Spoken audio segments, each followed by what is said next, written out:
today's webinar, which is titled as Growth and the Fragmentation of Production. I am Mahdi Botsi from the Vienna Institute for International Economic Studies, and today's presenter is sitting beside me, and it's a hybrid event, is Johannes Boehm from Department of Economics, Science Po. And this event is part of the seminar series in international economics, which is organized by the Vienna Institute for International Economic Studies in cooperation with Research Center International Economics, or FIW. And these seminars are intended to be a forum for presentations and discussions of research findings, specifically on the field of international economics that are maybe three major focus is international trade and trade policy, foreign direct investment, and migration. And in order to give you some housekeeping rules, we usually have 30 to 40 minutes of presentation, and we usually welcome people to raise hands and raise your comments and ask your questions. And during the presentation, especially if you do it in the chat, and I will see the question, and if the question is very important, the answer of which helps the better understanding of the issue, I will ask the question myself. But if you don't do that, at the end of the session, we will have a 20 minutes of Q&A session so that you can raise your hand and again unmute yourself, turn on your cameras, and you can ask your questions yourself. Then after the event, we will send an online survey to everyone who registered to get your feedback for our seminars. And one important note is that this event is being recorded, and at the end we will upload the recorded video on the YouTube channel of VEW. And another thing is that, so let's go back to the speaker. Johannes is Associate Professor at the Department of Economics at Science Po, and he is also a research affiliate of the Center for Economic Policy Research, CEPR, and he's also a research associate at the Center for Economic Performance, London School of Economics, and an affiliate of the CC4 Research Network. Johannes works on topics related to economic growth and international trade and global value chains. He's particularly interested in the determinants of firm productivity and the role of firms in the process of economic growth. Johannes has been visiting assistant professor at Princeton University in 2017 and 18, and he also taught at INSEAD and London School of Economics. He holds a PhD in economics from London School of Economics and a diploma in mathematics from Vienna University of Technology. He's actually a Viennese, and it's very good to have you back in Vienna. Thank you very much for accepting our invitation to discuss your recent paper. The paper is actually very interesting, and the co-author of the paper is Ezra Oberfield. And the paper has an interesting topic that is dealing with global value chains at the firm level using the Indian database that is for, let's say, the firms that are in India. Thank you very much for being here. The floor is yours.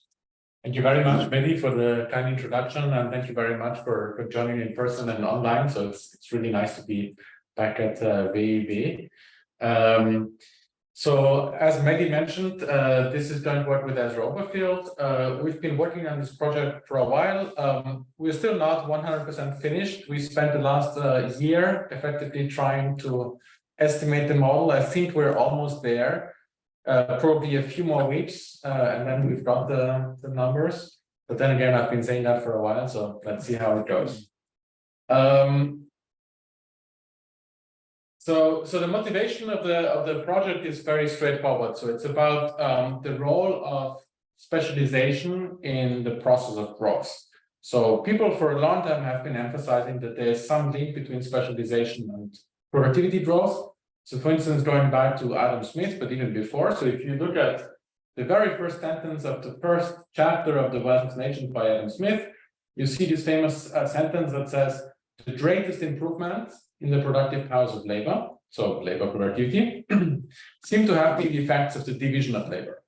And then after that, Adam Smith starts talking about the famous pin factory example and so on. But what I want to emphasize in this sentence is that the word greatest, in greatest improvement. So Adam Smith thinks that really something related to the organization of production, so division of labor, is something that is the greatest driver of labor productivity growth. And that's something that kind of strikes me, at least not, very explicitly embodied in our theories of economic growth. Okay? So we're going to look at that in this project in a very particular way. We're not going to look at, division of labor within the factory, such as in the pin factory example, for instance, but we're going to look at how value chains are being broken down into work done by different plants. So in that sense, we're going to look at the fragmentation of the value chain into work done by different plants. We cannot really see, anything about the mapping of workers to tasks, what is going on within the plants, but we can say something about how often the intermediate input is passed on to another plant in the value chain. So we're going to look at that and the relationship between kind of this vertical specialization of plants and broadly speaking, growth and economic performance.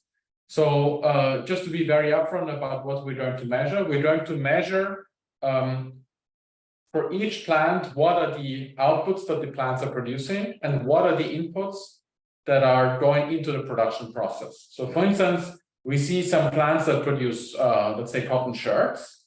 And for all these cotton shirt producers, we're going to see whether they are producing these shirts from cloth, in which case they would just be tailoring the shirts from the cotton cloth, or whether they are using an input that's further upstream, such as, for instance, yarn. And then in that case, they would be first weaving the yarn into cloth, and then afterwards the tailoring the shirts from the cloth. Okay?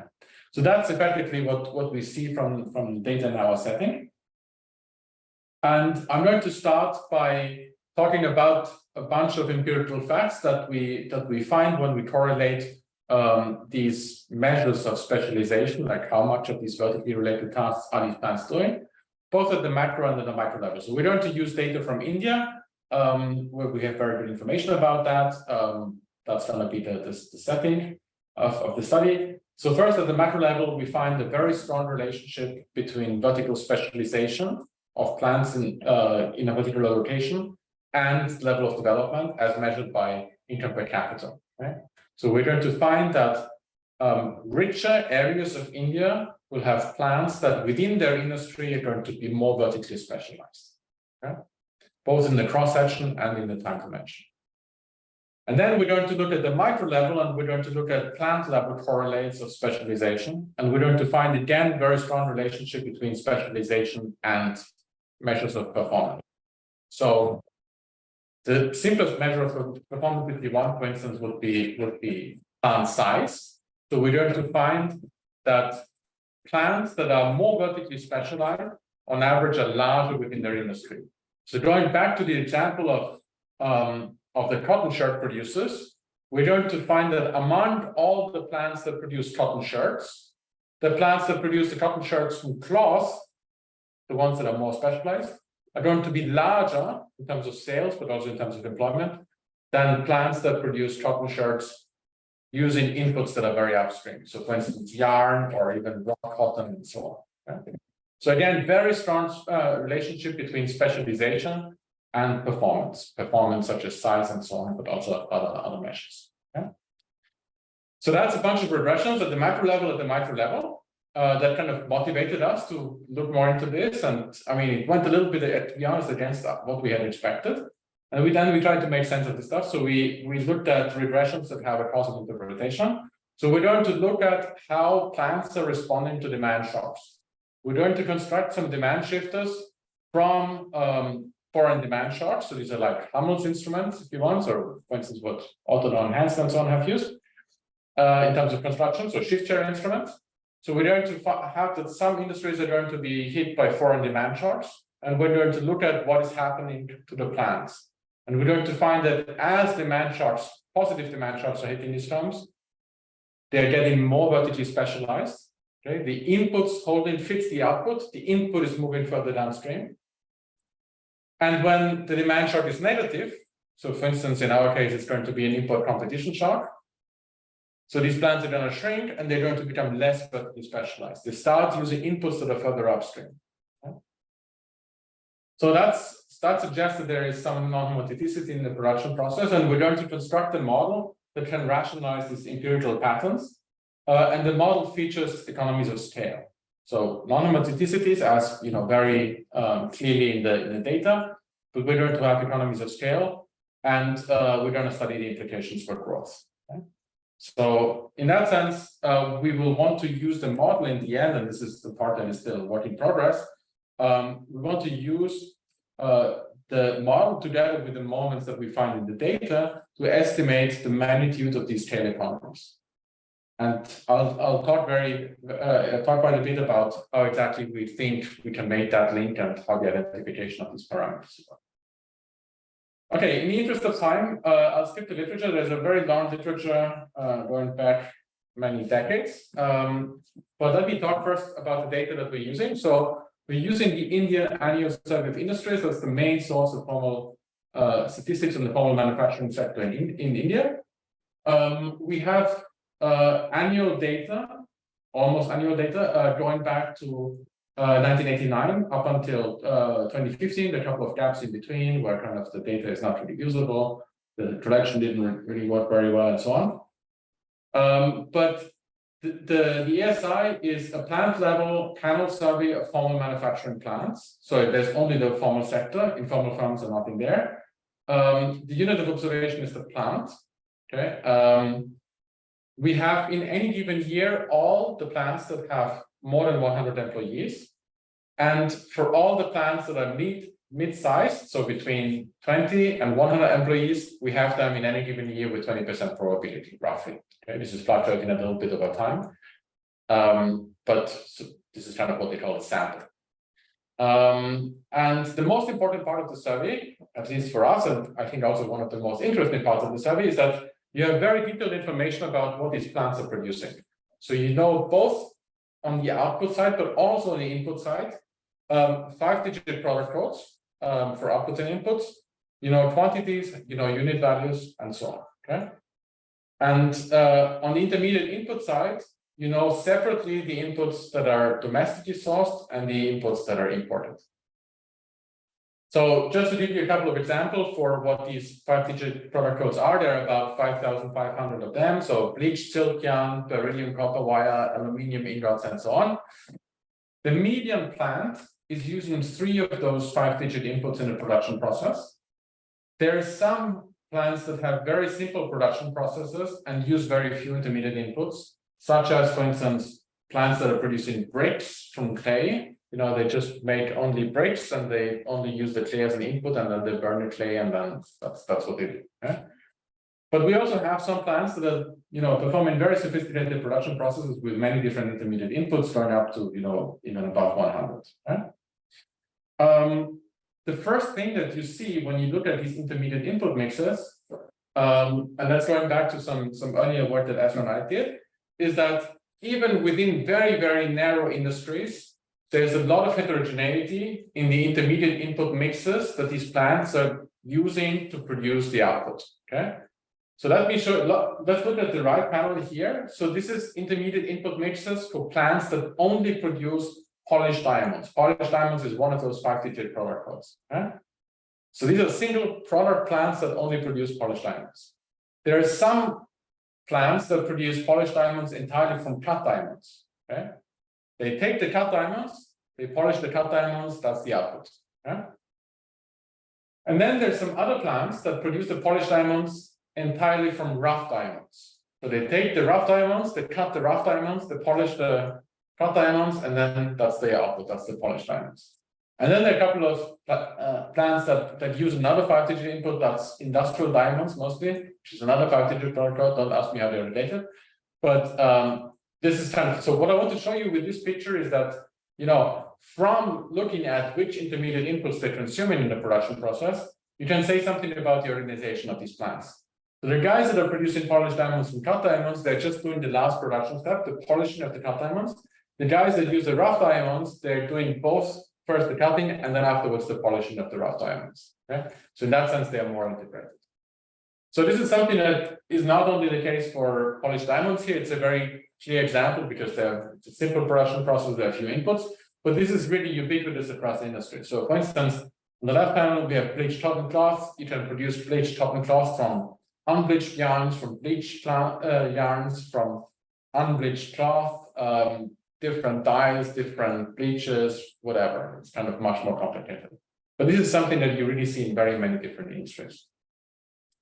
So we want to measure this in a more systematic way. So we're going to do that in two steps. We're going to first construct the measure of what we call the vertical distance of an input from an output. So here what we want to capture is that from the output, let's say polished diamonds, the rough diamonds are further distant, they're further upstream compared to the cut diamonds. The cut diamonds are kind of the step in between. Okay? So we do that in the following way. We effectively construct the IO table using those microdata. So just looking at single product plants to be as clean as possible. Let's say the output is cotton shirts. 70%, let's say, of the input expenditure for cotton shirt production, let's say, is on cotton cloth, and 30% is on cotton yarn. And then let's assume for a moment that cotton cloth was produced entirely using cotton yarn. Okay? Then we would say that cotton cloth is one step away from cotton shirts because it only shows up directly as an input in the production of the output, whereas yarn is some average of 1 step and 2 steps away from the final output. Okay? Here it's 1 step away because it's showing up directly. Here it's 2 steps away because it's via cloth. So we kind of construct these production trees, if you want. Okay? And we're going to, for each input, we take the weighted average distance where the weights are, the cumulatives of these, weights in the arrows in each of those baskets in the tree. Okay? So then we have an input-output specific measure of distance. Okay, how far is the input away from a particular output? Okay? And then, so that's the input-output pair. And then for each plant, we want to measure are the inputs that the plant are using in the production process very upstream or very downstream. So for each plant, we construct what we call a measure of vertical span. That is the weighted average distance of the inputs from the output that the plant is producing, and the weights are the expenditure share of the plant on the different intermediate inputs. Okay, so if the plant is, let's say, producing polished diamonds entirely using rough diamonds, then the share for rough diamonds is going to be 1, and the distance of rough diamonds is very high. Okay? So then the span measure would be very high. If the plant is using entirely cut diamonds, the distance of cut diamonds is going to be low, it's maybe going to be 1, and the weight on cut diamonds is going to be 1, so then the span is going to be relatively low. Okay. So going back, so here are a couple of other examples, for more complicated production process. So cotton shirts, this is going back to the example from before, just to give you kind of, to show you that what we get from these distances, that's the bilateral distance measure, I should say, is reasonable. So fabrics are pretty downstream from the output from shirts. Yarns are further upstream. Gin and pressed cotton is even further upstream, and then raw cotton is very, very upstream. And for goods that have cycles in the production process because of recycling, so for instance, aluminium is partly produced from bauxite and caustic soda, but can also be produced from aluminium scrap. And aluminium scrap is being produced from, aluminium and so on. So you kind of have these cycles. So you kind of have to cut these trees to get measures that are reasonable. But if you do that, you get something that is quite reasonable. Okay? So scrap can be downstream, but also kind of bauxite and caustic soda would be very upstream, and then you would be doing the whole chain yourself. Okay? So going back to this example of the polished diamonds, if we construct this vertical span measure like that, we're going to have that effectively the guys that produce the polished diamonds from cut diamonds, they have a short vertical span. We would say they are more vertically specialized. The guys that produce the polished diamonds from rough diamonds, they would be having a long vertical span. They would be less vertically specialized. Sometimes I would say they are more integrated, if you want. Okay, so let me show you a bunch of kind of facts that got us started and excited about this stuff. First fact is that there's a very strong relationship between vertical specialization, as measured by this vertical span, on the one hand and the level of development on the other hand. Okay. So now we're going to look at within, and I should say that's very important. Whenever I construct this span measure, I have to take a stance on what is the output of the plant. So just to be as clean as possible, I'm going to use for this only single product plants. Okay? That's roughly half of all the observations in our data. That's probably going to be the smaller plants, okay, the less economically significant ones, but just to be as clean as possible. Okay? We've done things also with multi-product plants. It's kind of more complicated. You can do it, but I don't want you to kind of think that these results are because of some kind of multi-product dimension. So that's not okay. Okay, so here I'm going to look within industry times year cell. So industry is these 5-digit outputs among all the firms, or I should say the plants in a particular year that produce a particular 5-digit output. There's a strong correlation between the level of development of the district where the plant is located in and the vertical specialization of the plant within the industry. We're always going to compare only within industry. Some plants are very vertically specialized, some plants are not vertically specialized. Okay? So plants in richer districts of India are on average more vertically specialized. Okay? That's the cross-sectional dimension. The same thing holds in the time dimension. So if we look over time, Indian states that are growing faster in the sense that the per capita income growth is higher, or in those states of India, the plants on average are becoming more vertically specialized. Okay? So again, very strong relationship between specialization and the level of development. So this is so I don't want to attach any causal interpretation to this at this point. Okay, this is just, I think, an interesting correlation that says, okay, maybe this is actually something that could be important for the development process. Okay? Now going to the micro level, the second fact is what I mentioned before. There's a strong correlation between this vertical specialization and the performance of the plant. Okay? So within an industry times year cell, the plants that are large in the sense that they have a higher value of the sales tend to have a shorter vertical span. Okay? So going back to the example about the polished diamonds, the guys that produce polished diamonds and cut diamonds on average are larger than the guys that produce polished diamonds from rough diamonds. Okay? So that's something that, we were really surprised by. I would have thought things would go the other way around. I thought that the large guys are the ones that are very integrated, so to the whole, value chain. But that does not seem to be the case. And if you go, for instance, to, it's also kind of, a bit surprising from the perspective of, this literature and government originating in international trade, where kind of one of the starting facts is that the large plants are doing more, right? They're selling to more destinations, they're selling more products, they're, doing more R&D, they're, all these kind of things. Right? So it so happens to be the case that on the vertical dimension, conditional on being a single product plant, on the vertical dimension, the larger you are, the less you're doing on the vertical dimension. Okay, the fewer vertically related tasks you're doing within the plant. So you want clarification? By larger, you mean larger in terms of value added? Larger in terms of sales here in this picture, but it's the same thing. If I put value added on the vertical axis, you would get almost the same thing. Likewise, if you put employment in there, you would also get, the Stahlers-Stockman relationship and so on. And also the same thing holds in the time dimension. So if you look within plants, conditional on producing the same part-digit output, plants that vertically specialize more are plants that on average see higher growth, sales growth, but also employment growth. Okay, all right, so that's, lots of correlations, no causality, nothing exogenous here. So we need to make some causal statements. So we're going to look for demand shifters, and we're going to use two different sets of demand shifters. One is coming from the Indian trade liberalization that people like Amit Khandelwal, Petya Topalova, Penny Goldberg, and Kovacs have studied.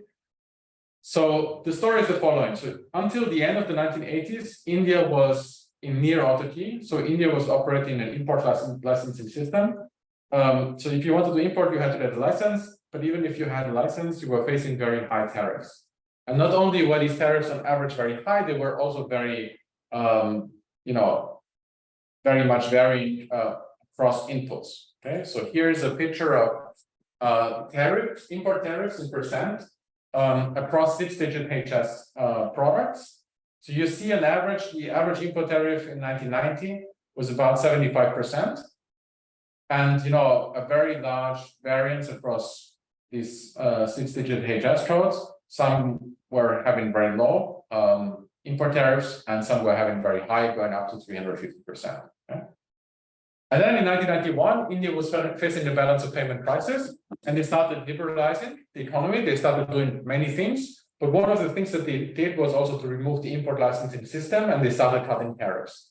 So from between 1991 and 1997 or 1998, import tariffs came down, so from an average of 75% to about 35%. And then over the course of the 2000s, the import tariffs came down even further. Okay, and now they're pretty low. Recently, in the Modi, they kind of slightly increased again, but they're still much lower than they used to be in the 1990s. Okay, so the thing is that actually these very high but also varying tariffs in 1990 had been set a long time ago in the 1950s in the second 5-year plan of India. Okay? And then they remained pretty much unchanged until the tariff liberalization in the beginning of the 90s. Okay?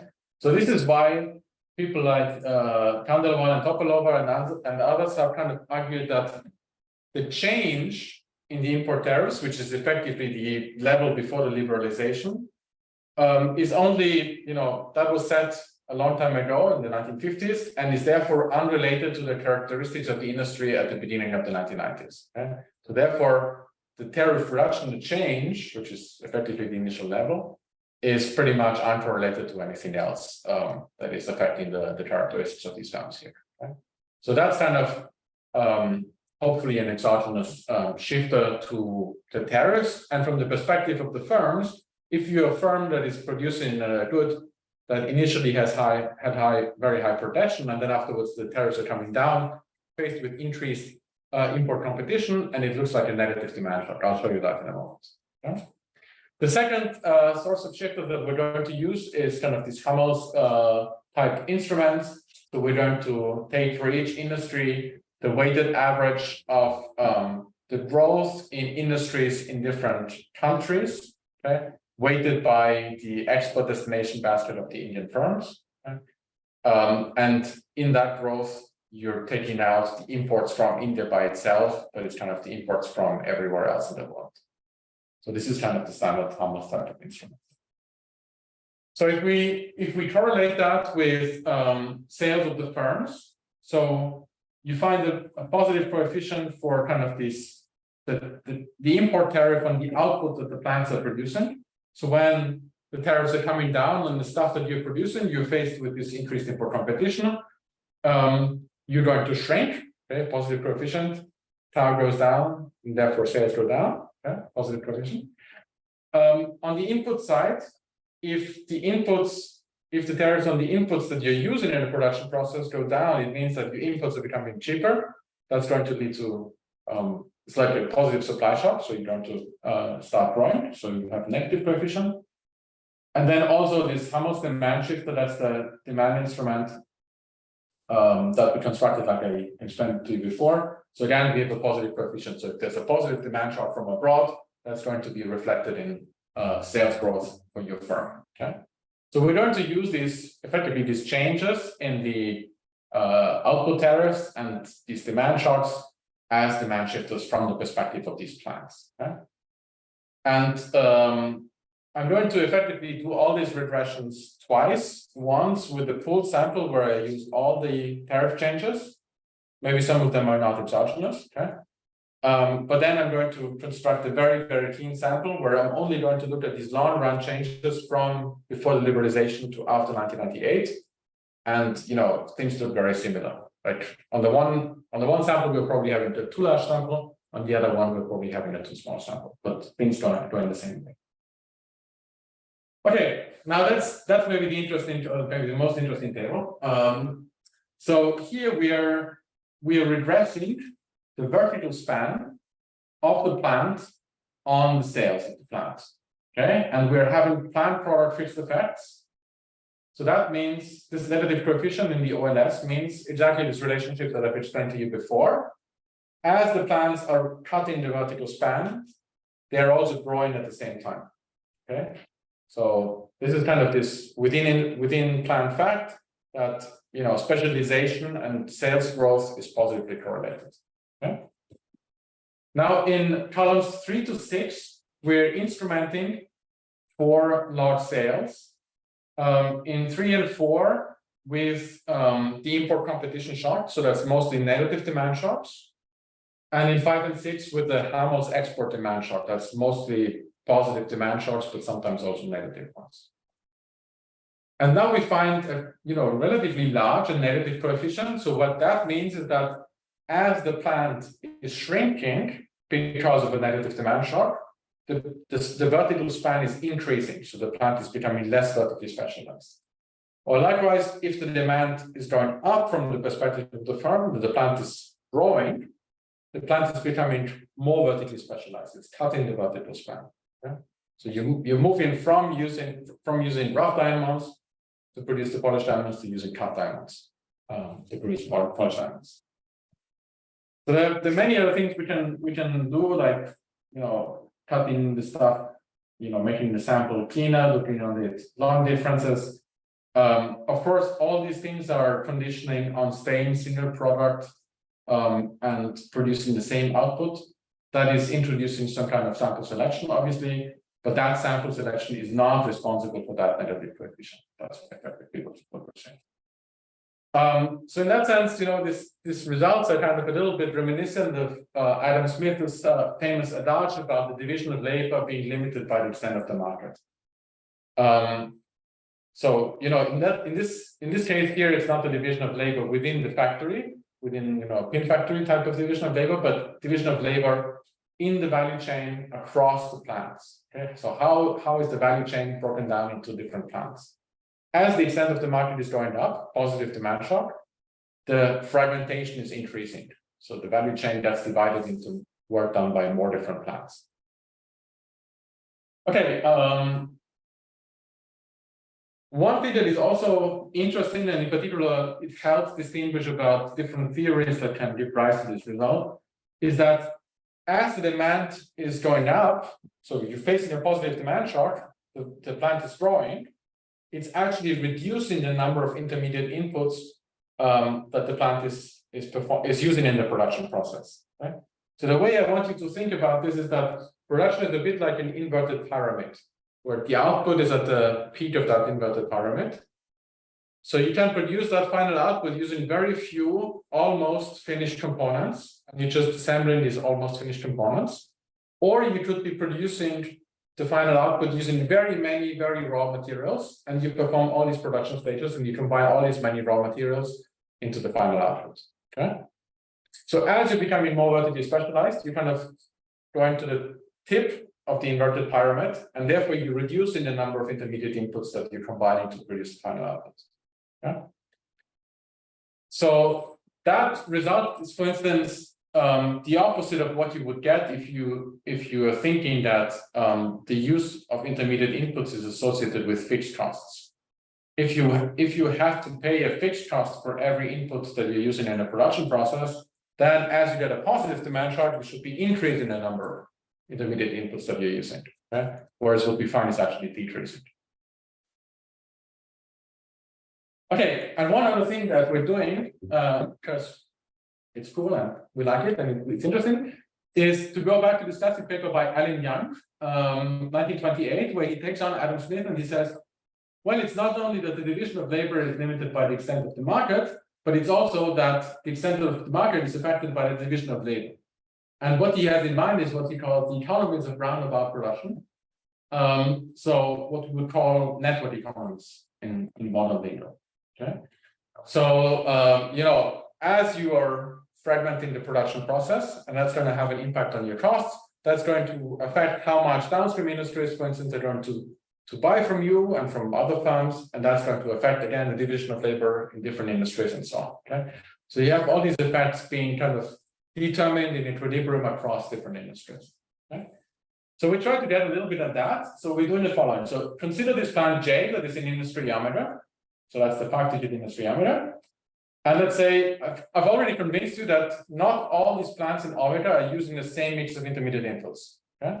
So here I'm going to draw the inputs that are specific to the plant J, okay, that J is using in a production process. I'm going to call these guys omega hat. Okay? And these guys, omega hat, are also going to sell to other downstream industries. I'm going to put them here on the top left. And here I'm going to exclude the industry omega of plant J. Okay? So now I'm going to ask, what is happening if these guys are receiving a negative demand shock? So let's say import competition goes up because output tariff goes down. Okay? So these guys are going to shrink. So they're going to scale down their operations, which means they're going to demand fewer intermediate inputs from the upstream industry. Okay? So that negative demand shock is going to percolate upstream, and it's going to lead to some scaling down of the upstream industry's omega hat. Okay? So it could be that the plants are becoming smaller, or there's going to be exits, so the number of producers is going to go down. So that's exactly what you would get in the standard neoclassical economy with constant returns to scale. Okay? But now what we're interested in is whether there's actually any impact on the sales of these plants J. Okay?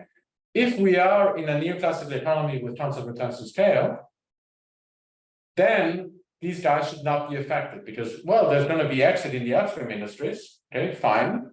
But that's not going to affect the cost of production of those industries, and therefore the plant J should be unaffected.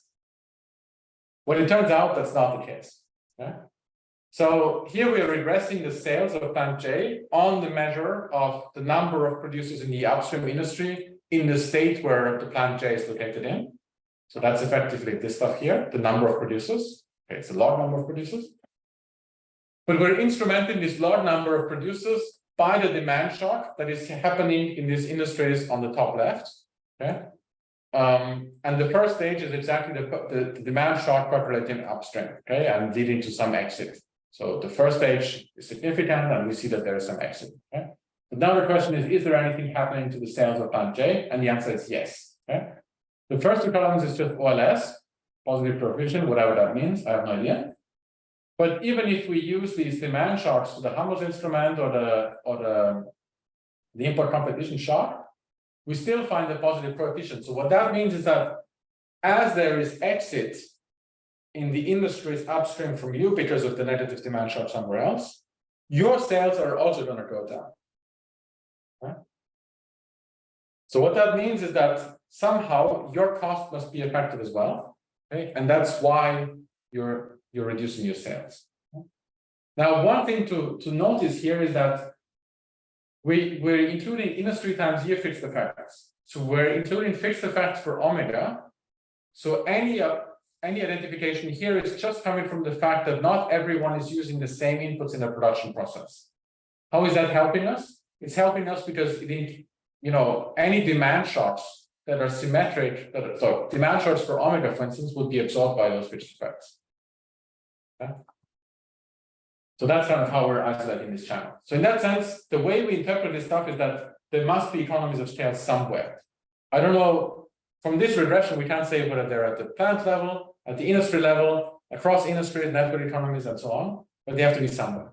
Okay? Okay, so let me go very briefly to an explanation of how we're thinking about what is giving rise to these empirical facts. I have 5 minutes left. Yeah, 10 minutes. 10 minutes, wonderful, even better. Excellent. Okay, so this is a very simple stylus example, which afterwards we're kind of building into a full G model with all these 5,500 industries and so on, and endless computations. But this is effectively the gist of the whole thing. So imagine a firm producing an output omega knot. Okay, let's say this is the cotton shirts. Okay. And the firm has two perfectly substitutable ways of producing these cotton shirts. It could be producing it from cotton cloth, okay, that's the input omega 1, and then it's just tailoring the shirts, okay? Or alternatively, it could be integrated and it could be producing these cotton shirts from yarn and from dye, and that's omega 2 and omega 3, okay? And then they're doing both kind of the tailoring and then the the weaving and afterwards the tailoring of the shirts. But perfect substitutability between these two different options. So the first case, in the case where firm is producing shirts from cloth, the firm has to search for suppliers of cloth. There's a particular endogenous search effort H1. And we assume that the production function is just simple Cobb-Douglas in labor or equipped labor and the cloth. Okay. So the cost is a Cobb-Douglas aggregate of the wage, cost of equipped labor, and the effective cost of cloth. Okay. And there's a Higgs neutral productivity draw Q in front of that production function. Okay. Now the effective cost of cloth is the minimum over the effective cost provided by any of these suppliers that I get matched with. Okay. And in each case, I get a particular price quote from the supplier, but there's also a factor augmenting match specific productivity associated with the input supplier and the buyer. Okay, so I get these supplier draw, they quote me a particular price, but there's also an idiosyncratic component that tells me how well I'm working with that supplier, for instance. Okay, so the minimum over all those effective costs is the effective cost of cloth. Okay? Now I'm going to make some specific functional form assumptions that imply that the effective cost of each of those suppliers is going to be type 2 extreme value distributed, so Weibull distributed, and therefore the minimum of all these Weibull draws is again going to be Weibull distributed. Okay? With a scale parameter that depends on my search effort. So higher search effort means I get more supplier draws, and therefore on average I get a lower input cost for cloth. Okay. There's going to be an M, which is some kind of matching efficiency, which could be, for instance, a function of the number of suppliers in the upstream industry. Okay. So holding fixed the search effort, if there are more firms in the upstream industry close to me, then maybe that would mean that I get more draws, and therefore I get on average a lower input cost. And then there's also a moment of the cost distribution of the upstream industries. So that's this moment C bar. That's a little bit like the average cost of production of those suppliers in the upstream industry. Okay. So here I'm assuming that all the suppliers are pricing at marginal cost, and therefore that price S, PS, is going to be exactly the marginal cost of all these producers in the upstream industry. Okay. And if the upstream industry is more efficient, it means that they're going to pass on some of that lower cost to me, and therefore I can also produce more cheaply. Okay, so that's the first option, that's producing shirts from cloth. Now, the second option is to produce shirts from yarn and from dye. And I'm making the equivalent assumptions. I'm going to say that the firm has to search for suppliers of yarn and of dye. And again, there's going to be endogenous search efforts H2 and H3. And now the firm needs to do both of those tasks in the production process, both the weaving and then afterwards the tailoring. So the overall cost of producing shirts is going to be first the Cobb-Douglas from before, the second production step, but now the cost of the sourcing cloth is going to be replaced by the cost of producing this cloth myself using the yarn and the dye. And again, I'm going to assume that the production function for the cloth is going to be a Cobb-Douglas production function in equipped labor, in yarn, and in dye. Okay? So that's this inner production function for this first production step here. Okay? So I'm going to make the same type of functional form assumptions, which imply that the effective cost of yarn is Weibull distributed, and the effective cost of dye is Weibull distributed independently from each other. Okay? But with scale parameters depending on my search effort, on the matching efficiency, and so on. Okay?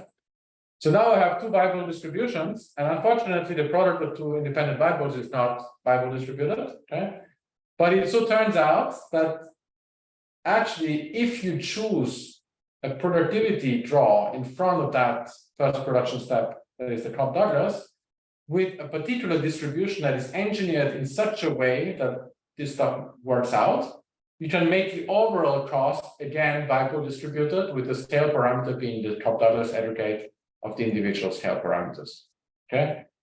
So this is the characteristic function of the distribution that you need for this stuff to work out.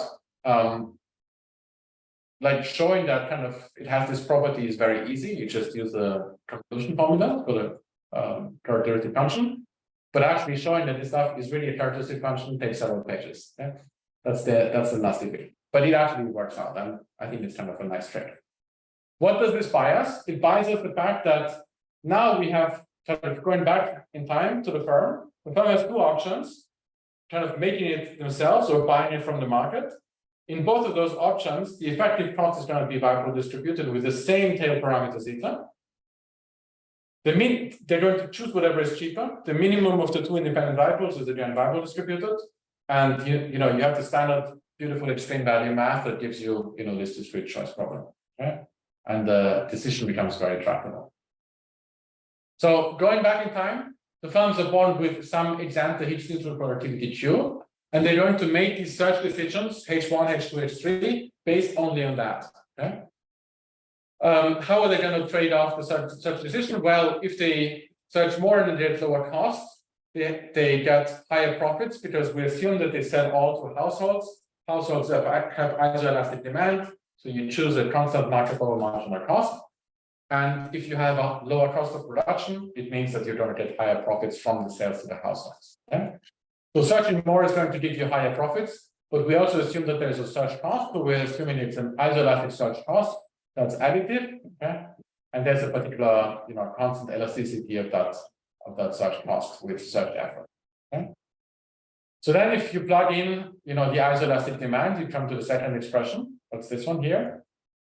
And now, if you know your extreme value math well, you can see that this conditional expectation for the cost is the minimum of this Weibull draw and the Weibull draw before, that one. Okay? So that's kind of this scale parameter of that Weibull. Okay? That's this expected cost conditional on what you know and what you choose. Okay? And this is kind of where you see the interesting thing happening. Look at the exponent of the search effort H1. Here, this is 1. And the exponents of the search effort for omega 2 and for omega 3. So that's alpha 2 and alpha 3. Now for H1, the exponent is 1. For H2 and H3, the sum is alpha 2 plus alpha 3. Now alpha 2 and alpha 3 are the Cobb-Douglas exponents here. But they sum up to something less than 1. Because you also need the kipped labor in the first production step. So what that means is that you have a non-multiplicity in the production process. You have returns to searching for all these different inputs, okay? But the returns to searching for the inputs very upstream are more concave. Why is that? Think about the polished diamonds. You get a higher Higgs productivity, it means the returns from searching are higher. You're going to search more, both for cut diamonds and for rough diamonds.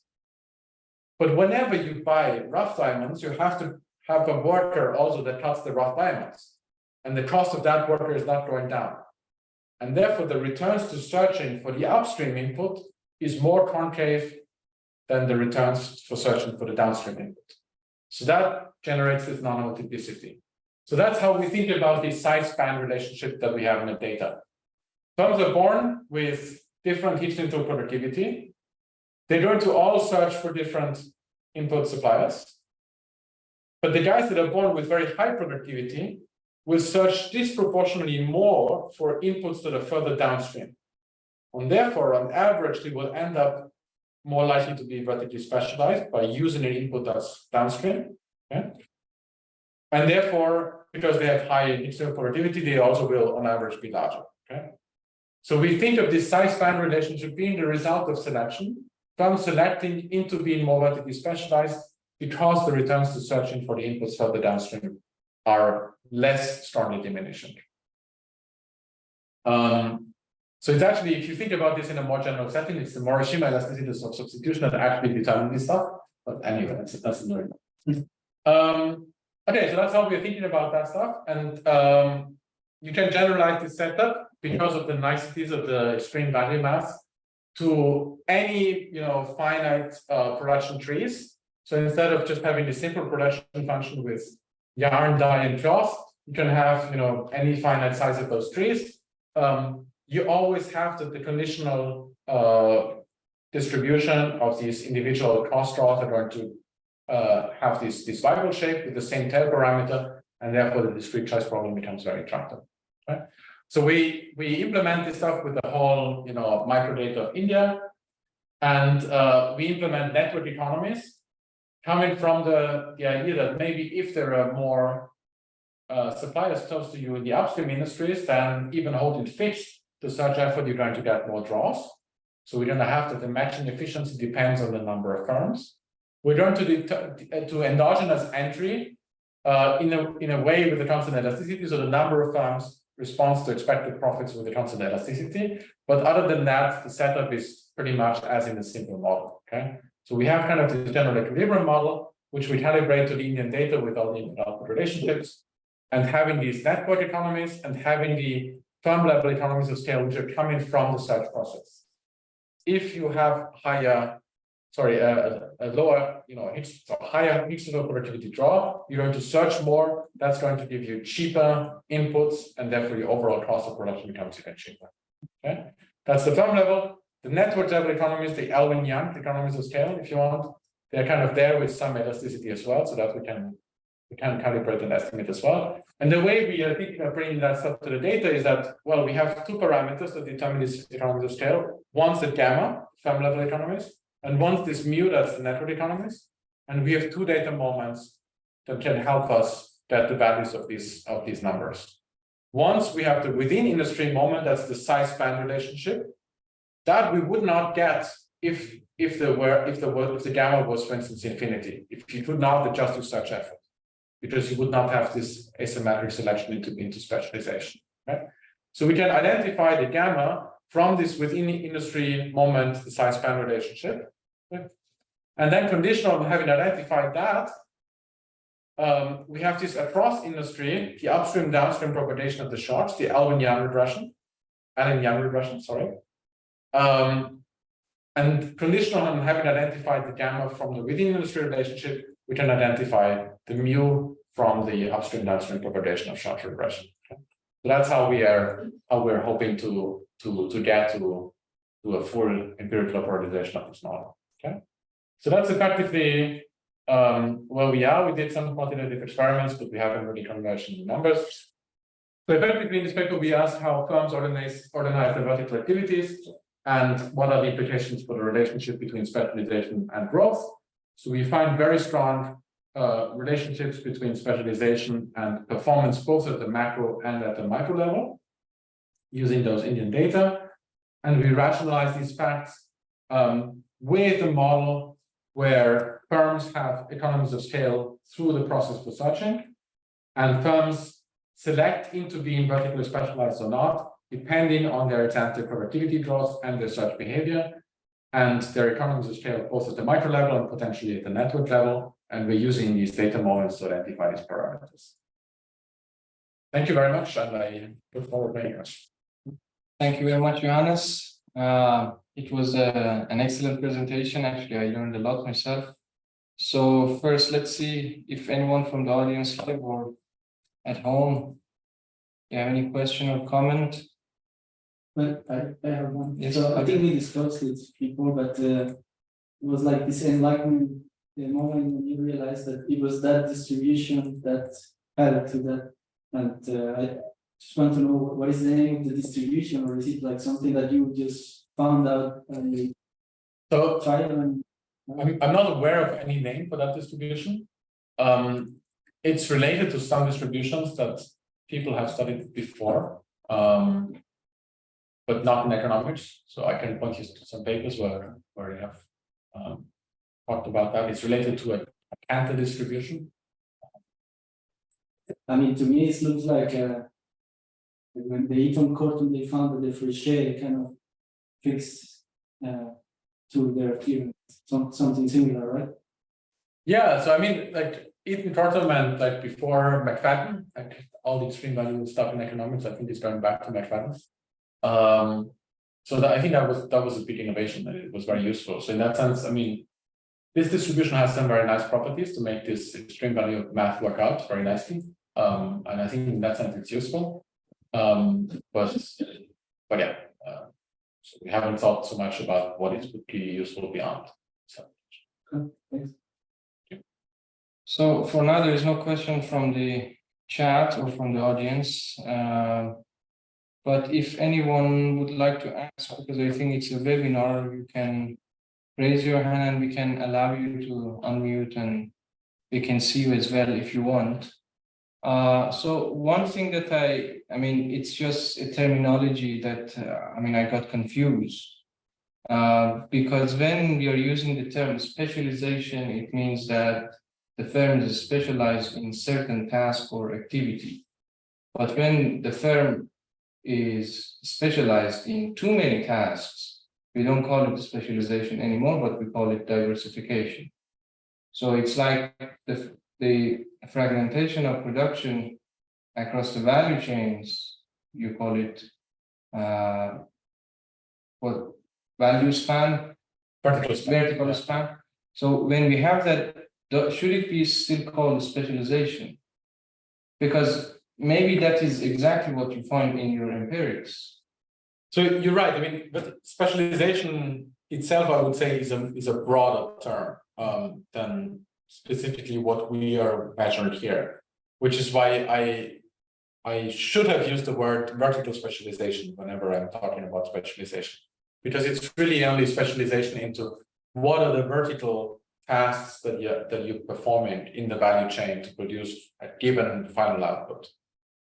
You're absolutely right that you could also think about specialization in terms of the range of the different value chains that you're working in, the range of different products that you're producing. And you could say a firm is very specialized if it's producing only one output, and a firm is very diversified if it's producing many different outputs, maybe that are where the outcomes are less correlated. So in that sense, I mean, everything here that we're doing is specific to kind of the vertical dimension of economic activity, which is kind of what we have the nice data on. I would think that actually there are interesting interactions between this vertical and, let's say, the horizontal dimension in terms of which products you're producing. So, for instance, a couple of years ago when I was here in 2016, I talked about a paper where we are looking at the relationship between input markets and which products you're producing. And we argue that firms have some productivities that are specific to the use of particular inputs. Let's say a firm is very good at handling chemicals, then it's going to use that to produce many different products that are intensive in chemicals. So in that sense, all these things that I've emphasized today, I would imagine there's an interesting interaction with the product mix of the firm and the horizontal dimension. It's just we haven't really looked at these things yet. But I think that would be very interesting. What about the negative relationship between the sales and this vertical span? So it's like I'm thinking, if I'm a firm like Apple that is now producing its own CPUs, Apple M1, Apple M2, and Intel is getting bankrupt because of that. So Apple is producing them and it's increasing its sales, it's increasing its profits and turnover. So the point that you're mentioning that it should be called a specialization, it could work in a scenario that the sale has a positive relationship with the specialization, where we can see the economies of scale that you also hinted at. But when there is a negative thing, when there is a negative relationship, maybe it's not. You're right. I mean, there are many examples where a firm that is very, let's say, integrated, such as in this case, Apple, when they're producing the chips themselves, that they're very performant. So in that sense, I mean, I'm not exactly. Yeah, exactly. They were very productive and they have high sales and they're large and so on. I'm not saying that these things don't happen. And absolutely, I mean, I'm sure there are many other determinants as well. So for instance, people have pointed out that there could be something like a product cycle when it comes to when you're innovating a new good. Initially, you're performing the whole range of vertically related tasks yourself. You could think, for instance, Apple is now producing the new generation of laptops, and they're doing all that development within the firm, maybe because of intellectual property reasons, maybe for other reasons as well. As these things get standardized, maybe at some point they get outsourced. But at the same time, I mean, Apple for a long time has been a firm that was very vertically specialized in particular parts of the value chain, namely the design of the electronics and the marketing of that stuff and so on. they were having a lot of these laptops and iPads and iPhones being produced by Foxconn and by other firms and so on in China. Again, I mean, you have many examples in both directions. Even in the case of India, there's some examples where kind of people have argued that integration has led some firms to be successful. And there are other determinants of that, so institutional environment, contract enforcement, trust, and so on, things as well. It's just that kind of we find these facts and we kind of have some story about one dimension that is affecting the vertical scope. But I'm sure there are others as well. Yeah. Any question, comment? No? Yes. That's a point question. Thank you very much for the interesting presentation. And you mentioned that you try to matching your data with the IO table. Is correct? So we constructed the IO table effectively ourselves. So for each plant, we have all the intermediate inputs that they're consuming in the production process. So we kind of constructed the IO table by taking single product plants and aggregating all these single product plants and looking what is the aggregate input mix of that aggregate. The IO tables that are being published for India are actually much more aggregate than what we have. So they're at the 3-digit level or so at most. And that's why there are 2 cores. Because my question is the following: what does it mean for the structure of the inputs for the matrix A? Increasing specialization or fragmentation, what does it mean? You have more positive elements of diagonal, because from the structure of the matrix A, we can see some or derive something about the turnover from values root, and then there is the reciprocal value of the growth rate. Is it possible to see something qualitative in that sense? So in some ways, I mean, this is going back to the these facts in the beginning. Like the problem with using the aggregate IO table is that, well, it's an aggregate, right? You don't really see the heterogeneity in the firms within that industry or whatever aggregate you have. And like what we're arguing, I mean, if you look at these examples of the polished diamonds, if you were to aggregate the stuff, you would have an IO table column where you have expenditures both on cut diamonds and on rough diamonds. But it doesn't mean that you need to have both cut diamonds and rough diamonds to produce the polished diamonds, right? There's a lot of substitutability. In fact, these are mainly the diagonal of that matrix, all of them, right? Yeah. Because both companies are in one sector, if you want to consider the macro IO table. So it's all in the diagonal. Right. But within the same industry. Right, exactly. So that's this industry versus product distinction is also something that's a little bit tricky and I would say problematic. I mean, you would really like to break things down into production tasks. What are the inputs required for certain production tasks if you wanted to get to something like, the task production function? And often we don't have that. Sometimes we have that to some extent. So, I mean, people have been thinking about these relationships for a long time, right? Going back to the Antwerp and so on. It's just that by producing aggregates, I think you can only get so far, right? Because you don't see the heterogeneity, and without the heterogeneity, it's very hard to talk about these decisions about fragmentation and specialization. That's my impression. Okay, you can see this more in detail, but nevertheless, the question whether we can see something more qualitative in order to the main result is that increasing especially leads to the higher growth rate. It's the relation between the structure of the matrix and the turnover values and what is reasonable. Yeah, absolutely. So for instance, it's funny if you this relates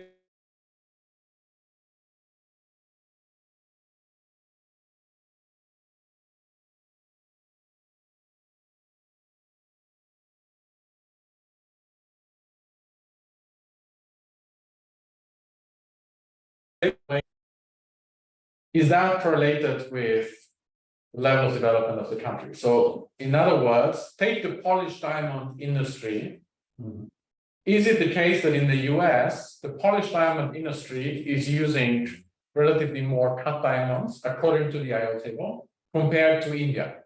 And the answer to that question is yes, it is. You exactly see the same relationships about fragmentation, which inputs you're using in terms of downstreamness in the aggregate IO data. So like when we saw that, we thought, oh, this is really nice, but it's much harder to identify anything because there are many confounding factors. So are there similar data sets for different countries that we could maybe explore different and contrast them whether the results also? Yeah, I would love to. It's already a lot of work for India. Yeah, constructing this IO. Yeah, so I think for Denmark, there is data on intermediate inputs, even domestically sourced. There are many countries for which you have imported intermediate inputs at the very fine level, but not the domestically sourced ones. Mm. And at least looking at the Indian data, there's a big difference. And the classification is not a standard classification. Despite this, it's like that's right. That's an Indian specific. Indian specific. Yeah. It's not following ISIC or something. So in the Indian one is not no. But we converted it for the HS ones to the budget levels. So going back to the matrix, how large is the matrix? How many products? So we're doing this like for the 5,500 times 5,500. Of course, it's very sparse because many input output pairs are not showing up.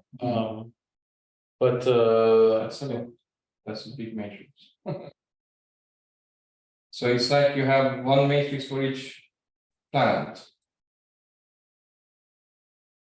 Yes, I mean you can produce one matrix. So strictly speaking, at the plant level, you don't know which inputs get used in the production of different outputs.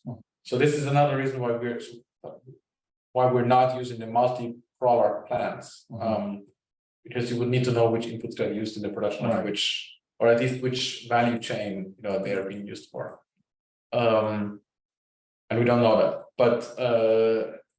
but yes. So I mean, you have for each plant which intermediate inputs. And simply, it's like 40,000 countries with 5,000 products. I mean, it's similar, it's very similar as.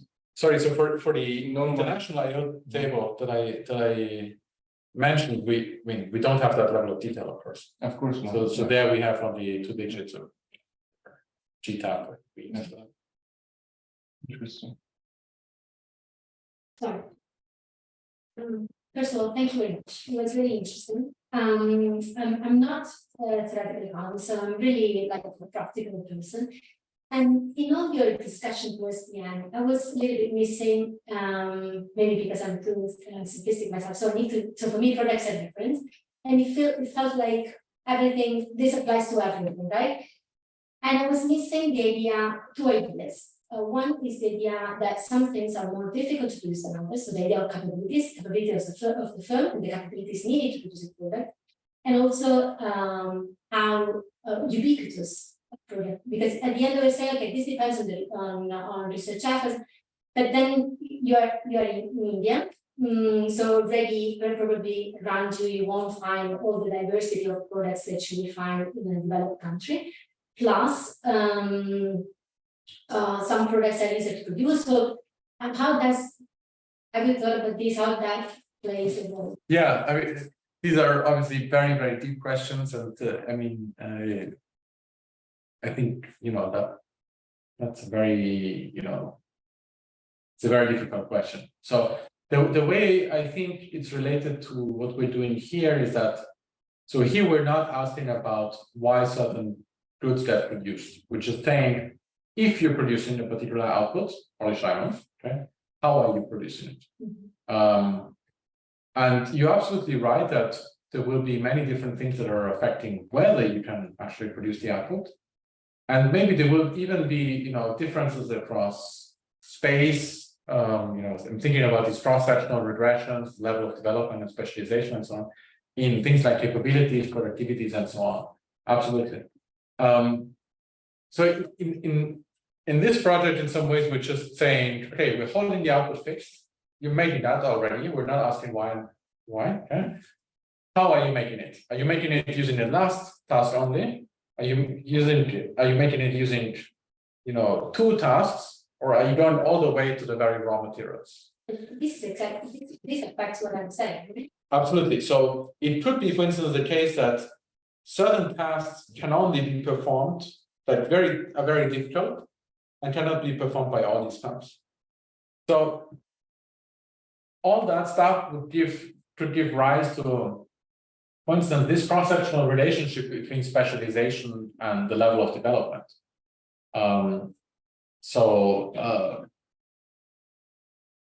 In that sense, I don't take this result as the smoking gun for the mechanisms that I have in mind. But on the other hand, these regressions about the changes in the vertical span, that I would say is kind of orthogonal to this question about can you do something and the capabilities. It's the how are you responding to a demand change.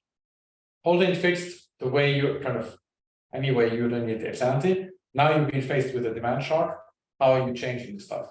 So in some ways we're kind of differencing out these capabilities if you want. So I agree with you. There are many other things that could give rise to both, well, development and also, vertical specialization, right? Market access, integration, institutions, other things like it, and so on. Exactly. The presence of downstream firms, upstream firms, and so on. All that stuff. I agree. But I would argue that kind of in these regressions here, we're kind of differencing these things out because we're looking at within plant products.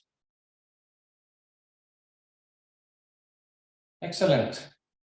Then if there's no other question, comment here, we finish this session. Thanks a lot for the excellent presentation and thanks for joining us. Thank you very much. And I think the next seminar that we will have, it will be seminar in international economics. Actually, it will be in June. So hopefully we see you all in June again. Thank you.